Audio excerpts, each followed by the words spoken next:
예, 필리핀이 한때 우리나라보다 더 잘 살았다고 그러죠. 음, 1960년대 중반부터 1980년대 중반까지 이 마르코스 정권이 이 독재 정치를 하게 되면서 이 아시아의 모범 국가에서 아시아의 열등 국가로 전락하는 계기가 됩니다. 그때 마르코스의 독재도 문제지만 한 지도자로서 비전이 없었다는 것도 굉장히 문제로 제시되고 있어요. 더군다나 자기 이기적이었고 이기주의여서 모든 소유를 자기 중심으로 쌓아놓는 사치, 특별히 그의 이멜다라고 하는 그 영부인이 나중에 그 두 부부가 심판을 받고 하와이로 망명 갔을 때 그 궁궐, 그 대통령실 지하에서 이멜다가 사용했다고 하는 그 사치품들, 구두만 해도 수백 허리, 의료만 해도 수백 벌, 그리고 뭐 장신구들, 보석들 이런 것들 다 황급하게 가지고도 못 가고 쌓아놓았던 점이 3,000점이 넘었었대요. 이 지도자 한 사람의 문제가 국가의 운명을 결정하기도 하더라는 거. 이게 근데 필리핀 우리의 아시아의 국가 중에 한 대표적인 사례가 되는 거예요. 교회의 한 사람이 교회의 운명을 결정하고 국가의 한 사람이, 가정의 한 사람이. 성경은 참 이 하나가 얼마나 중요한지요. 하나가 중요해요. 많은 사람이 와서 하나님의 말씀을 듣지만 그 중에서 하나가 변화될 수 있다면 하나님은 실망하지 않는 거예요. 성경은 하나의 역사예요. 한 사람 아담의 타락으로 인류가 타락하고 한 사람 두 번째 아담으로 예수님이 오셔서 인류의 희망의 역사를 다시 쓰는, 그리고 잔잔히 역사 속에도 그 인물들, 이스라엘의 다윗 하나가 바로 서니 신정왕국이 건설되고, 이 하나님은 시작 즈음에서 한꺼번에 막 모두 이런 목표가 아니에요. 하나, 오늘도 한 분만 은혜 받으면 돼요. 그 한 분이 누굴까? 우리는 이 요한복음 9장의 결론을 한번 생각해 볼 필요가 있어요. 예수님은 실제 빛으로 오신 분을 부각합니다. 드러내요. 빛으로 오셨다. 그 증거로 날 때부터 맹인됐던 사람을 치유합니다. 육의 눈이 떴죠. 육신의 눈이 떴다는 건 영적인 가치를 모를 때는 최고의 가치예요. 눈을 떠서 하나님이 만드신 이 삼라만상이 보이고 사람들이 보이고 내가 보이고, 참 이게 얼마나 큰 축복인지. 헬렌 켈러 여사가 나의 모든 고난을 다 허락하더라도 눈 하나만 뜰 수 있으면 소원이 없겠다. 눈을 감아본 자만이 그 가치를 아는 엄청난 은혜였어요. 근데요, 그가 작은 법정에서 정말 진한 신앙 고백 하나 제대로 했다고, 그리고 간증 하나 뜨겁게 한번 외쳤다고, 유대교는 그를 출교, 사장시켜버리고 말아요.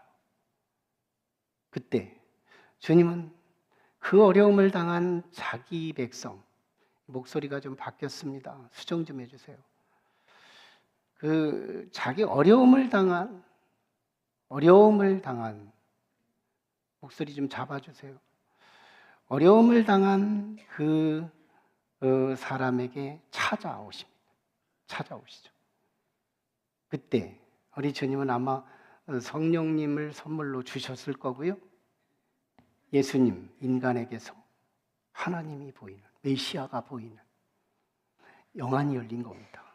영안이 열리면요, 보이는 게 안 보이는 게 아니에요. 보이는 건 보이고 그 입체적인 내면에 흐르는 변하지 않는 진리의 세계들도 보이고 하나님의 역사가 보이고 하나님이 나를 사랑하는 게 보이고 이런 보이지 않는 세계, 저 사람이 나를 사랑하는 그 사랑도 놓치지 않고 보이지 않는 게 얼마나 많아요. 영안이 열렸다. 그래서 은혜 위에 은혜. 우리는 은혜 받고 삭제, 은혜 받고 끝나니까 뭐 일승일패형 인생인 거예요. 은혜가 크지를 않는 거예요. 성장이 안 되는 거예요. 근데 벌써 9장에서 이 맹인이었던 그는 은혜 위에 은혜를 경험하는 거예요. 거기에 반해서 유대인들, 즉 바리새인을 중심한 유대 지도자들은 우리도 맹인인가? 자기는 떴다는 것 때문에 예수님께서 말씀하십니다. 너희는 떴다고 하기에 맹인이다. 본다고 하기에 못 보는 게 있다.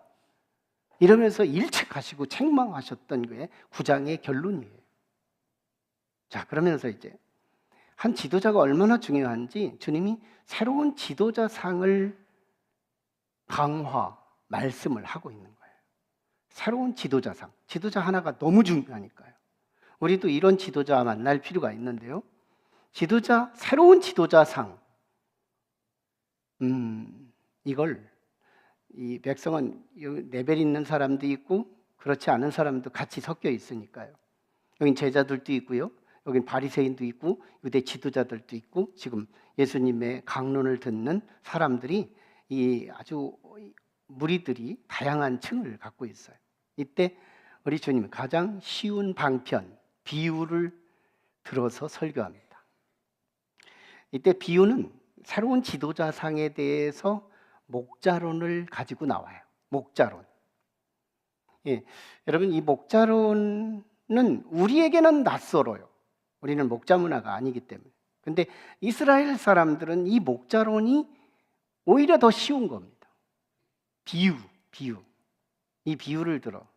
예수님이 1절로부터 10장 1절부터 6절까지 이 아주 심플한 비유를 지도자론을 목자론에 대입해서 소개합니다. 참 목자는 첫 번째 조건, 참 목자는 언제나 양의 이름을 안다. 양의 이름을 불러가며 그를 똑같은 양들이 있어요. 하얗게 누워 있는데 캐리 나와 하면 캐리만 나와요. 나리 나와 하면 나리만 나와요. 양들이요, 이름 부르면 개가 나오는 거예요. 자, 그 다음에 지도자는 언제나 앞장선다. 이런 얘기를 지금 하는 겁니다. 1절로 6절에 예수님이 비유로 말씀하는, 목자로는 비유를 말하는 거예요. 예. 지도자는 언제나 앞에 서고 지도자는 언제나 문으로 통과하고 좋은 지도자는 문으로 통과한다. 담 넘지 않는다. 가라는 길 문으로만 통과한다. 양의 이름을 안다. 그런 의미에서 저는 우리 부사역자들에게 당신의 교구에 해당되는 성도들의 이름을 불러가며 기도해달라.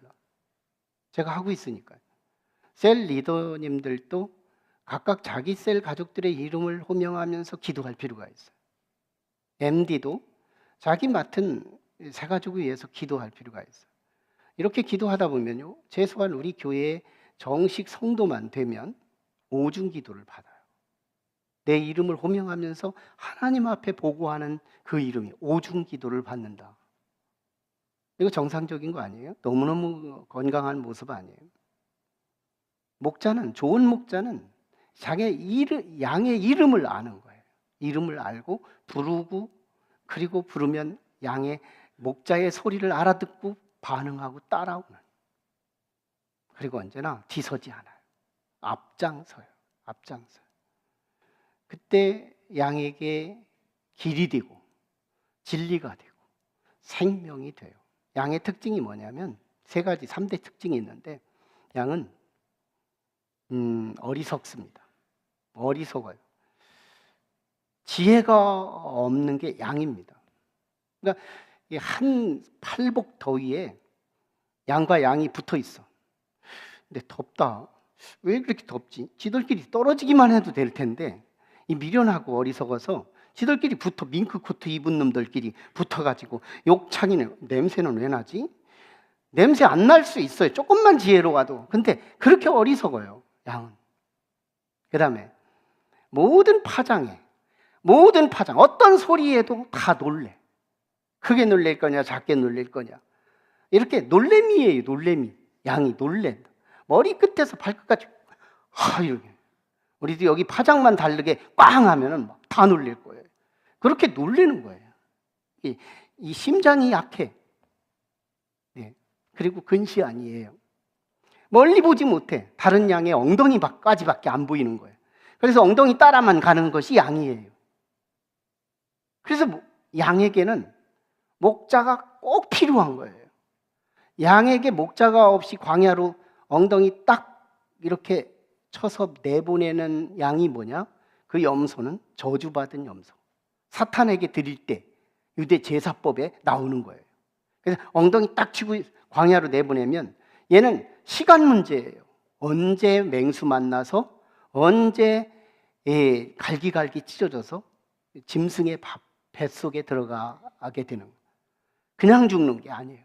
환난 중에 저주가 임하는 그런 거거든요. 근데 이런 양에게 목자 어떤 거냐? 네. 참 이 목자는 언제나 문으로 다니는 정통, 그리고 양의 이름을 아는, 그리고 앞장서는 이런 특징이 있어요. 이걸 대입합니다. 이 원리. 이걸 대입하면 유대 지도자들에게 한번 대입해봐요. 불합격. 너 나쁜 지도자, 싹군 지도자, 강도, 도둑, 남의 걸 뺏어먹는. 예수님의 이 지도자론, 목자론에 대입을 해보니까 바리새인들, 유대 지도자들 다 파이, X, 실격됩니다.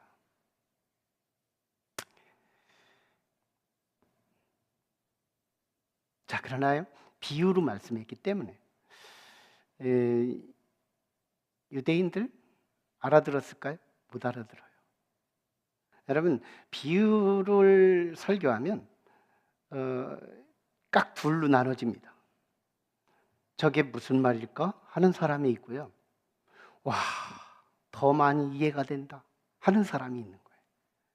이게 비유의 이중성이에요. 비유의 이중성. 어떤 사람에게 비유는 더 꽉 막힐까? 비유 제시자에게 마음이 다친 사람은 비유하면 못 알아들어요. 비유를 하는 사람에게 마음이 다친 사람은 비유하면 그게 뭐지? 그래요. 그런데 마음이 열린 사람은 비유는 신비하게도요, 언어로 설명할 수 있는 범위와 언어로 설명할 수 없는 범위가 있는데, 언어로 설명할 수 없는 범위에 자주 도입하신 예수님의 가르친 티칭법이 있었는데 그게 바로 비유법이에요. 대부분 이 무지하고 약하고 이런 일반 하층민들은 이 비유를 잘 알아듣습니다. 왜? 예수님에게 열고 있어요. 마음을 열고 있어요. 주님이 말씀합니다. 하나님 나라는 이런 거다. 하나님의 나라는 하나님이 통치하고 하나님이 인도하고 좋은 일들이 일어나고 위로가 일어나고 사랑이 충만하고 하나님이 다스리는 나라는 이런, 이거 말고 뭐 할 게 있어요? 언어의 한계. 내가 가지고 있는 이 언어가 내가 체험한 세계를 설명하기는 너무 역부족인 영역이 작지가 않습니다. 그때 비유를 쓰는 거예요. 예수님이 이렇게 비유하셔요. 하나님의 나라는 겨자씨와 같다. 주님에게 마음이 열린 제자들, 주님에게 마음이 열린 여자들, 주님에게 마음이 열린 가난한 사람들, 이들은 알아들어요. 하나님의 나라가 겨자씨 같다고? 하나님의 나라는 부피와 상관이 없는 거구나. 작은 거구나. 그런데 대신 생명이 있는 거구나. 생명이 있는 이것은 기다려보면 결과는 다른 거구나. 이 겨자씨의 의미. 그러니까 하나님의 나라는 저 죽어서 너무너무 넓은 세계만 생각할 것이 아니라 하나님의 나라는 점 같은 나의 가슴에서 시작되는 거고, 시간과 함께 이게 확장되면 우리 가족에게 퍼지고, 이것이 교회 안에 퍼지고, 이것이 국가 안에 퍼질 수 있다는 얘기구나. 이 겨자씨 하나 가지고 하나님의 나라가 이 땅에서 건설되는 위대한 폭탄 역할을 하는 거예요. 누룩도 마찬가지였어요. 가루, 조그만한 가루에다가 이 누룩 조금만 넣으면 30배, 60배, 100배로 막 늘어나면서, 야, 하나님의 나라는 이 시작점이 중요한 게 아니라 그게 생명력이 있고 부풀림이 있다면 하나님의 나라는 시간과 함께 소망이 가득한 나라고. 이게 비유의 특징이었어요. 근데 바리새인 못 알아들어요. 그러면 뭐 너희들 못 알아들으면 내가 올스톱 안 하겠다 하고 그냥 올라가시면 돼요. 근데 주님은요, 그렇게 원수들이 못 알아듣고 자기 죽이려고 하고 자기를 폄훼하고 자기를 싫어하고 대적하고 적대하는 저들을 향해 끝까지 설명합니다. 이걸 소위 비유풀이라고 해요. 오늘 7절부터 18절까지가 이 비유풀이 내용이 나오는데요, 못 알아듣는 자기 백성들을 향해서 주님이 비유를 쭉 풀어갑니다. 자, 이때 우리 주님의 참 이 최선을 다하시는 선한 목자 되신 모습이 벌써 보여지고 비춰지고 있는 내용이에요. 주님은 나쁜 사람이라고 하더라도 줄 수 있는 공의의 기회, 복음의 기회는 충분히 주는 이런 분이세요. 예, 주님의 비유풀이, 즉 자세하게 설명하면서 풀어주는 주님의 풀이는 두 가지 초점이 있습니다. 오늘 7절 그리고 11절 이렇게 이 두 개만 보면 전체는 다 이 분위기상 다 이해가 되는 내용이에요. 7절에 무슨 말이냐? 나는 양의 문이다. 따라서 할까요? 나는 양의 문이다. 예수님은 양의 문이다. 예, 예수님은 양의 문이라고 할 때 내가 양이라면 예수님은 나의 문이다 이 말이에요. 예수님은 나의 문이다. 네.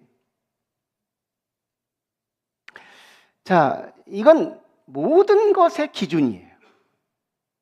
예수님을 통해서 가는 지도자라면 좋은 지도자가 되는 거고요. 예수님을 통해서 믿고 있다면, 하나님을 믿고 있다면 좋은 진짜 성도가 되는 거고요.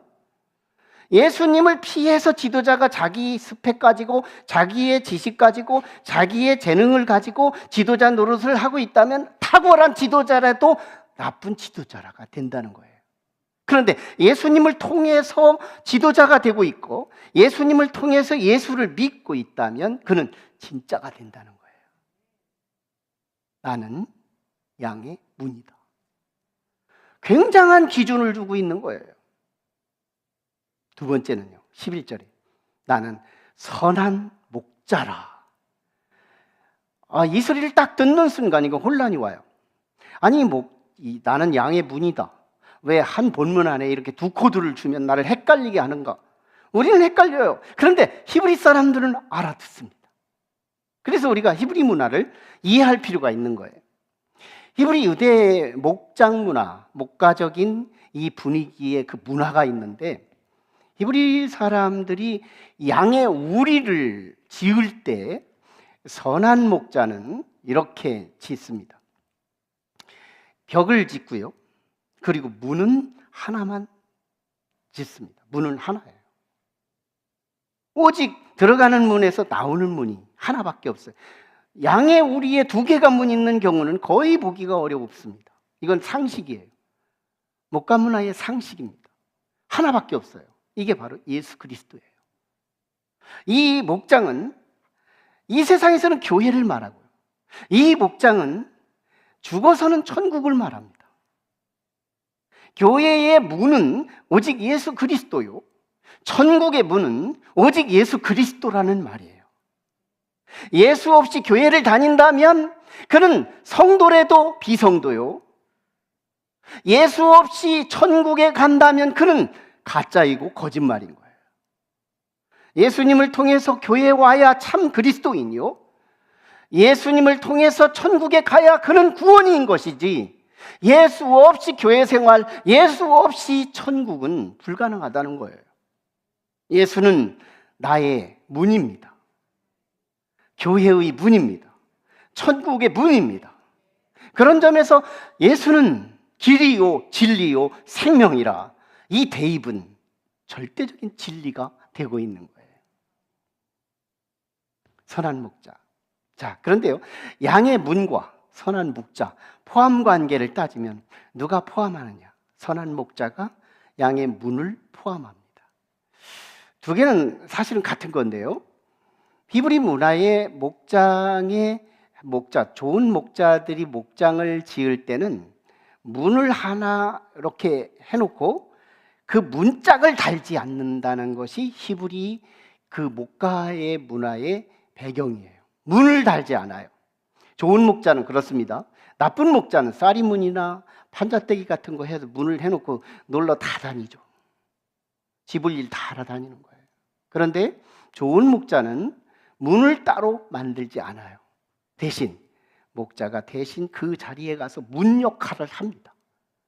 이게 나는 양의 문이요, 나는 선한 목자라. 그러면 양의 문과 선한 목자는 같은 개념이에요. 히브리 사람들은 이걸 단박에 알아들어요. 문과 선한 목자는 같다. 문은 곧 선한 목자예요. 선한 목자는 곧 문인 거예요. 그래서요, 이리, 늑대, 사자, 목자가 있는 쪽을 침범하지 않습니다. 담으로 뛰어넘어가요. 부수고 넘어가요. 구멍을 내고 들어가요. 문으로 들어가지 못해요. 그래서 문으로 들어가지 않고 담을 넘는 것들은 도적이요, 강도다, 이렇게 지금 말씀하고 있는 거거든요.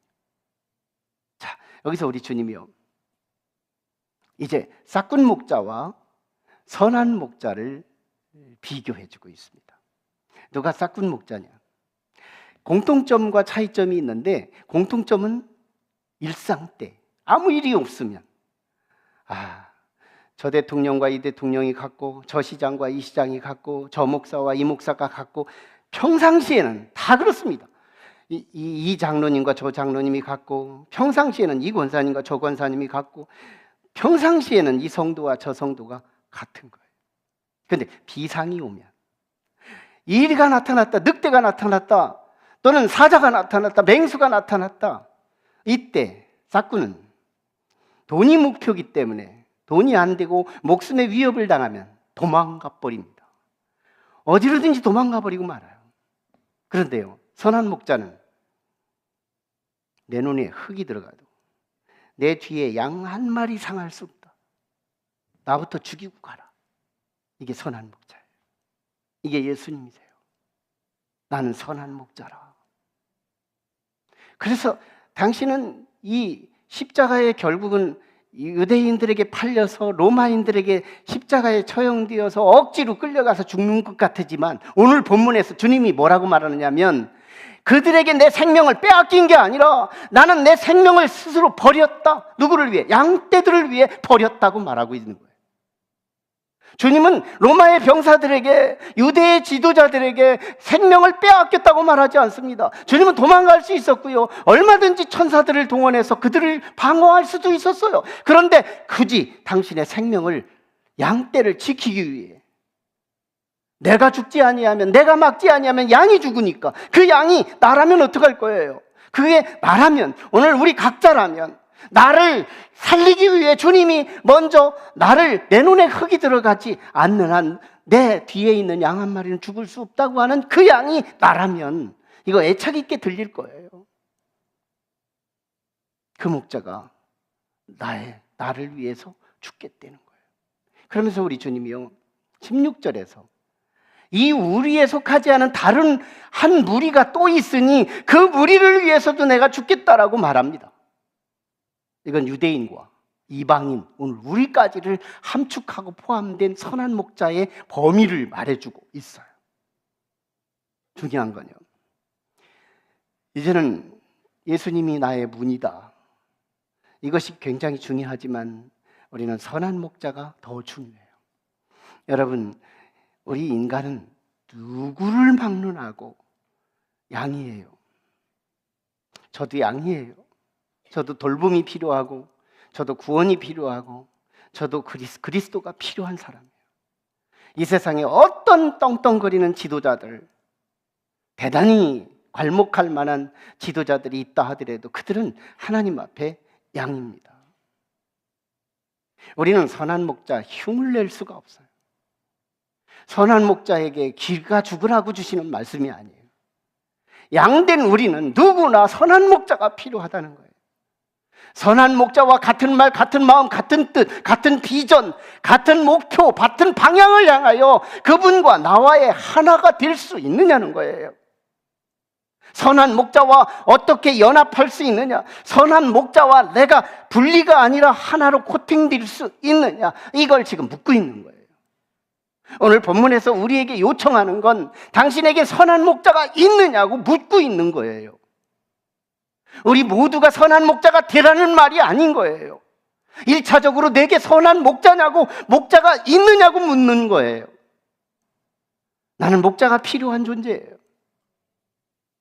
그 목자가 인간의 목자라도 든든할 거지만 인간의 한계 때문에, 인간의 한계, 그 한계를 넘어선 어둠의 세력이 있을 때는 인간의 목자는 또 무용하고 말아요. 그래서 인간보다 더 초월하신 하나님 목자가 이 땅에 오셨는데, 다윗이 이걸 미리 예지한 성령으로 고백했던 것이 시편 23편이잖아요. 여호와는 나의 목자라고요. 목자로 오실 예수를 미리 예지하고 말씀한 거잖아요. 그분이 내게 있느냐? 여러분, 돈이 있는 사람을 잘 살펴보면 티가 나요. 참 이상합니다. 파마를 해도 꼬부랑꼬부랑도 이상한 꼬부랑이, 질서 있는 꼬부랑이를 파마를 해가지고 돈 있는 티를 내요. 머리 좋은 사람, 공부 잘한 사람들을 잘 유심히 보면 티가 나요. 눈빛에서 티가 나요.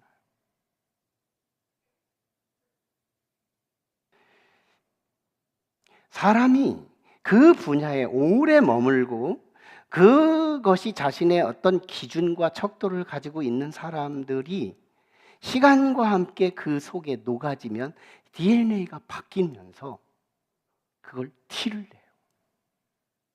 과연 우리가 예수 그리스도 선한 목자 되신 그분이 내게 목자로 연합되고 하나가 되었다면 우리는 선한 목자를 둔 양 한 마리의 티를 내고 있냐는 거예요. 우리의 예배의 빈도는 그리스도와 나와의 관계를 보고하는 거예요. 이건 한 예시일 뿐이에요. 모든 부분을 우리가 응용할 수 있어요. 과연 나는 예수 그리스도가 나의 선한 목자임이 내게 충만하다면, 제가 울산의 현대 자동차에 가서 그 모든 시공하는 것들을 지켜보니까요, 고철이 쫙 나가 판때기로 나가더라고. 그리고 차로 조립이 되고 순식간에 조립이 돼요. 그런데 이게 이 컬러로 코팅되는 현장에 들어가는데 그 코팅의 물이 부글부글 끓어요. 이 속으로 철판이 들어가는데요, 차가 모양으로 스트럭처가, 구조가 구성이 되고 그 구조된 이 자동차가요 그대로 거기에 센 물에 들어가요. 그리고 3일이 있는데요, 그리고 그걸 꺼내서 보면요, 코팅을 벗기면 철판이 찌그러지고, 철판이 문제가 생기면 코팅도 함께 문드러져요. 공동 운명입니다. 코팅은 곧 자동차요, 자동차는 곧 코팅과 같아요. 이걸 신경으로 연결하면 주님이 아프면 내가 아프고요, 내가 아프면 주님이 아파요. 선한 목자와 좋은 양, 이것은 같은 운명으로 가는 거예요. 주님의 영광은 내 영광이요, 주님의 아픔은 내 아픔이요. 주님과 함께 선한 목자를 통하고 그분과 녹아져서 티를 낼 수 있다면 그 지도자는 좋은 지도자예요. 그 지도자 밑에서 있다는 건 실패를 전제하지 않습니다. 그러나 선한 목자, 그분 휘하에 양이 되고 있다면 그는 진짜 성도예요. 천국 가는데 지장 없습니다. 아마 이 땅에서도 다함이 없는 하나님의 은혜의 물결이 계속해서 내게 공급될 거예요. 선한 목자 되신 그분과 내가 신경이 일치될 만큼 얼만큼 연합하고 하나가 되었느냐에 따라 좋은 지도자, 좋은 성도로 귀결된다는 사실, 이 진리가 우리 온 성도들에게 함께 하기를 주의 이름으로 축원합니다.